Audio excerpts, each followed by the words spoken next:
আজকে যে শেয়ারটা নিয়ে আসলাম সেটা হলো এন পলিমার ইঞ্জিনিয়ারিং সেক্টরের একটা শেয়ার।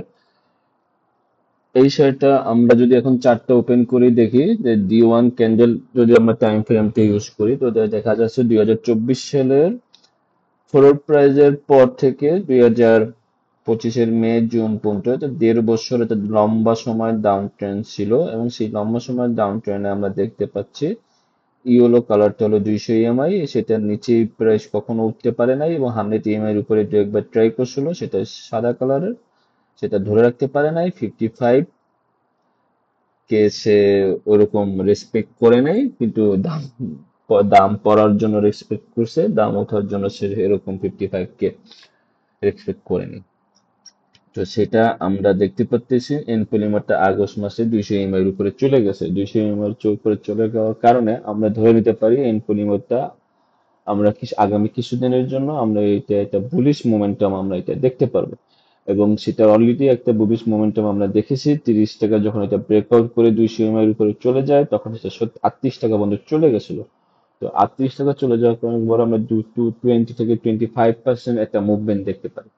এখন সেটা হলো একটা প্রাইস কারেকশন চলে আসছে। আমরা যদি এখন ফিবো এক্সটেনশনটা ইউজ করি এবং bottom to top swing high low থেকে যদি আমরা কাউন্ট করি 50%-এর নিচে চলে গেছে। 50%-এর নিচে চলে গেলে আমরা যদি দেখি তাহলে রিট্রেসমেন্টে 50%-এর নিচে চলে গেলে আমরা বলতে পারি সেটা যে স্ট্রং মুভমেন্টটা ছিল সেটা এখন উইক হয়ে গেছে। এখন 38 নিচে চলে যাওয়া গেছে, সেটা আমরা সেই বুলিশ মুভমেন্ট আমরা সেই আগের মতন ছিল সেটা বলতে পারতেছি না। এখন 23-এ আসার পরে দেখা যাচ্ছে যে ক্যান্ডেলের নিচ থেকে শ্যাডো ক্রিয়েট করতেছে, দ্যাট মিনস এখান থেকে বায়ার আসতেছে, বায়ার এখান থেকে বাই করতেছে। প্রাইস এখনো স্টিল 200 এর উপরে হোল্ড করতেছে। লং টার্ম ভিউয়ে মার্কেট এখনো বুলিশ, বাট শর্ট টার্ম যে পুলব্যাক গুলোতে হয় সেগুলোতে market down down trend momentum দেখাচ্ছে। তো এখন যদি আমরা এখন ফিবো ট্রেন্ড বেস এক্সটেনশনটা যদি আমরা ড্র করি, আমরা যদি 23 কি যদি আমরা যদি এটার 23.23% কি যদি আমরা রিট্রেসমেন্টে ধরে নেই যে এখান থেকে মার্কেট পুল ব্যাক করবে, সেক্ষেত্রে আমরা ফিবো ট্রেন্ড এক্সটেনশনে দেখতেছি 40 টাকা হলো 1 এবং 45 টাকা হলো 1.6। এখন 40 টাকাও দেখা যাচ্ছে একটা সাপোর্ট, ডাইনামিক সাপোর্ট এখানে আছে। এবং 45 টাকাও, 45 টাকা না 46 টাকার এই রেঞ্জটার ভিতরে আর একটা চলে পাওয়া আমরা রেডিয়েশন পেয়ে যাচ্ছি। তো এগুলো, এই যে প্রাইস গুলোতে পরিমাণকে আমরা আশা করি, কিন্তু সেটা হয়তো 1 সপ্তাহ 2 সপ্তাহের জন্য না, ভিতরে না, সেটা 2 মাস 3 মাস, ইভেন বিফোর নির্বাচন। উই ডোন্ট নো যে টাইমটা কখন আসবে, বাট এইসব জায়গায় আমরা প্রাইসটা প্রেডিক্ট করতে মানে ফিউচার আমরা দেখতে পাবো।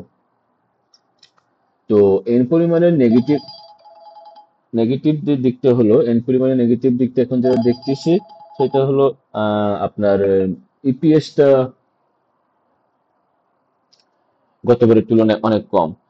যেটা গতবার ছিল 2 টাকা 27 পয়সা, সেটা এখন 95। ফোর্থ কোয়ার্টার এখন আসেনি বা 3 কোয়ার্টারের অ্যাভারেজ নিয়ে সে তো মনে হচ্ছে না, জানি না ফোর্থ কোয়ার্টার সে কিছু করবে।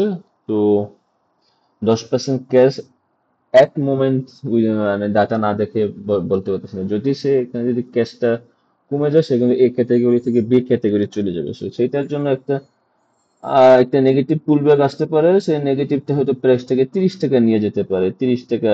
তো আরো 5% বা 4% প্রাইস ফল হতেও পারে। তো আমরা ডিক্লারেশনের মৌসুম যেটা এখন চলে আসছে, তো এন পরিমাণের ডিক্লারেশন চলে আসবে, তো আমরা 5% পড়ে যাবে সেইটা ধরেই যদি ফিবো এক্সটেনশনটা যদি আমরা কাউন্ট করি 30 টাকা, তাহলে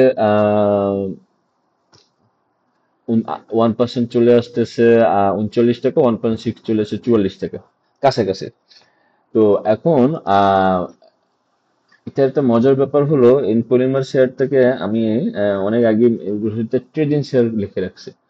কারণ এটা একটা ট্রেডিং শেয়ারই, মানে পজিশন ট্রেডিং শেয়ার।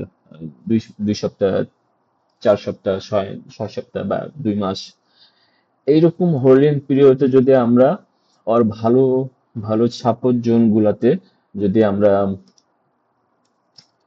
ভালো ভালো সাপোর্ট জোন গুলাতে যদি আমরা এগুলা বা পপি মানে নিতে পারি বা শেয়ার ছাড়তে পারি, তো সেক্ষেত্রে তো আমাদের ভালো প্রফিট এইসব জায়গা থেকে আমরা দেখতে পারি, আশা করতে পারি। এবং ওর 2015 সাল থেকে যদি হিস্টোরি দেখি, তো ও এরকমই আমাদেরকে একটা সাপোর্ট রেজিস্ট্যান্ট একটা দিয়ে দিয়ে গেছে, যে সেটাকে আমরা ধরে নিতে পারি। আর এন পরিমাণের প্রোডাক্টও এখন বাজারে আমরা মানে চোখে দেখতে পারি। একটা কথাই আছে যে কোম্পানির শেয়ার আপনি প্রোডাক্ট আপনি বাজারে দেখবেন, সেই কোম্পানি আপনি চুজ করবেন। তো এইটা হলো এন পরিমাণের বর্তমান ডাটা এবং প্রাইজের উপরে সামনের প্রেডিকশন। ধন্যবাদ সবাইকে।